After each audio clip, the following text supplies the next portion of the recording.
நம்ம பிறக்கிற நேரத்தில் நம்மளுடைய கர்ம வினைகளின் படி ஒரு சார்ட் ரெடி ஆகுங்க.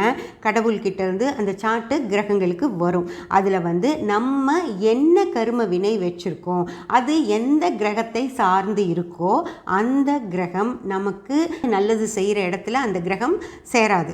அந்த கிரகம் நம்மளுக்கு ஏதோ ஒரு கெடுதல் செய்யும். ஏன்னா நம்ம பாவ வினைகள் கழியணும் இல்லையா, அதுக்காக அந்த கிரகம்தான் நம்ம என்ன கிரகத்துடைய பாவங்களை வச்சுருக்கோமோ, எந்த கிரகத்துடைய வினைகளை நம்ம வச்சுருக்கோமோ அந்த கிரகம் கொஞ்சம் கெட்டு தான் இருக்கும் நம்ம ஜாதகத்தில்.